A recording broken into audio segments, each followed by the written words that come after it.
Hi, it's Rand Smith from System 7 Coaching and Real Estate Workshops, bringing you another real estate insider marketing tip. Okay, if you've joined us before, we've been going through a series of emotional triggers. Those little anchors that you can set, those little triggers that you can use that will allow you to persuade people, prospects in particular, to take the action that you'd like for them to take. Okay, this is Emotional Triggers Part 4. So we'll pick up where we left off. We've been through emotional trigger number 1 through 15, and now we're going to start today with emotional trigger number 16, linking, a technique of relating what the consumer already knows and understands to what you are selling to make the new product easier to understand and relate to. The technique is also used to identify with something that would add to the value of your product or to tie in to a current fad. Linking is a basic human emotional system of storing experiences and knowledge and connecting them to things we deal with on a daily basis. And now your action step. List a series of links that you can make with your product or service that will add value or identify it with something your prospects already knows and understands. You can do that, can you not? Think about the ways that you can relate the services that you provide to the things that they're already doing that they feel good about. You want to try to relate it to an emotional state. Okay? For example, in short sales, it's very easy to link up to different things that they already know. They know a little bit about the mortgage process and the pain of a mortgage process, and you can tie into those things and also the outcome of how much money you've saved people in the past. You can give them those figures, those things to relate to. I once tied into the movie Superman, and I had a little Superman guy made of me, a caricature, and I used that because it was so wildly popular at the time. So I tied into something that they already knew or a current fad. Now, fads don't last very long, so be cautious. But linking is something you're already doing, whether you know it or not. Study it, get to know it, and you'll do much better. Let's go to emotional trigger number 17, the desire to belong. There is a strong psychological reason why people buy a specific product or a brand. Typically, they want to belong to the group of people who already own that brand. Okay, there is a group of people who relate to a brand by virtue of the group who already own it. Now, I put here Google, the VAL study. You're going to have to look it up. The VAL study categorizes all people into about 5 different categories. The belongers, the wannabes, the achievers, and so on. That will help you in determining what the people are like and their characteristics and the words that will move them to action that you are most likely to be serving. The action step. Determine the group of people who already own your product and why they relate to your product.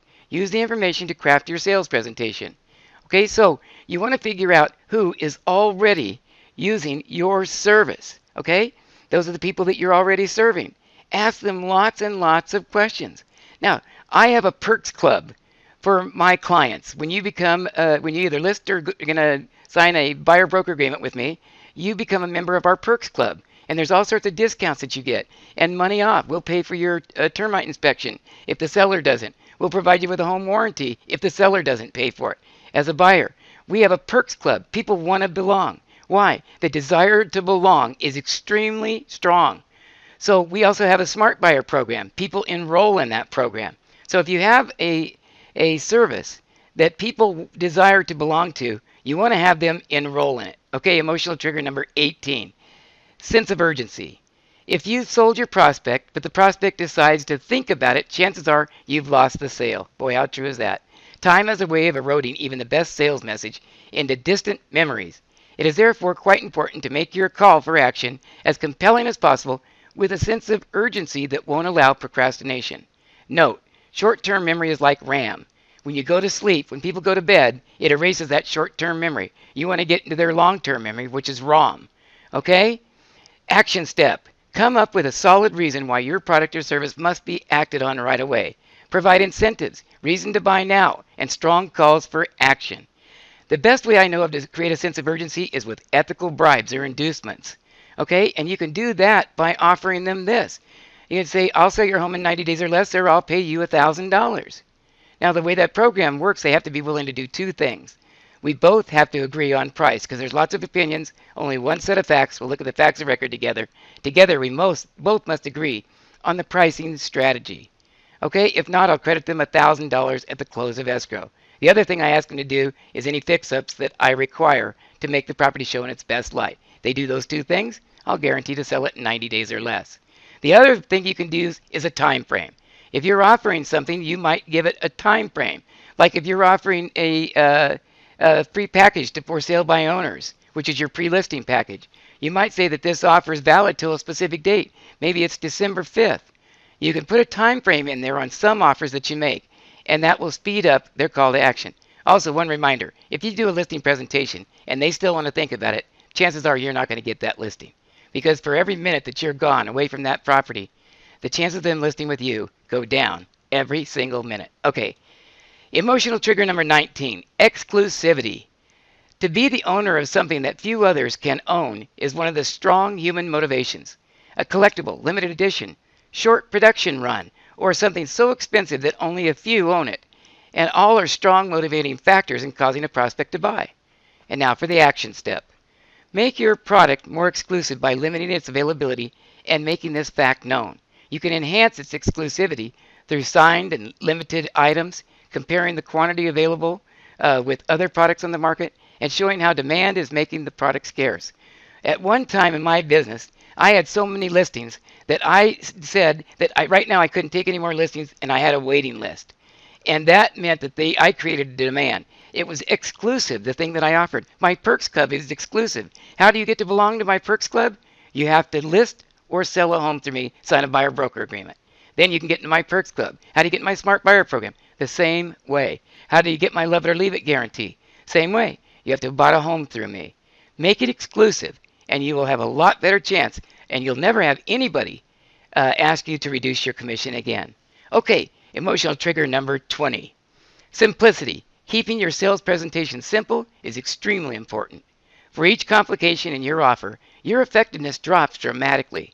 By keeping the offer simple, you in essence make the choice for the prospect. Very simple. The action step. What can you remove from your offer to make it simpler? Is your final offer so simple that anybody can understand it? Take a close look and see if there is anything that you can do to make the choice easier for the prospect. Quick story to relate it to. I used to do a 2-hour listing presentation. It was going to take 2 hours. Why? Because that was the period of time it took for me to do my listing presentation. And if they interrupted me, I wasn't done yet. I was going to finish it. Now, I lost as many listings as I took. And the longer I was there, the more the price went up. So over the years, I've gotten rid of everything that doesn't have some direct value or isn't of direct interest to a potential seller, someone who will list their property with me and put me to work. So keep things very, very simple. I think there's an old formula, KISS. Keep it simple, stupid, or keep it simple, Sam. Whatever you want. I hope that didn't offend you. Okay, this is Rand Smith from System 7 Coachings and Real Estate Workshop. We'll be back again with another Real Estate Insider marketing tip and secret. Have a great day. Bye-bye.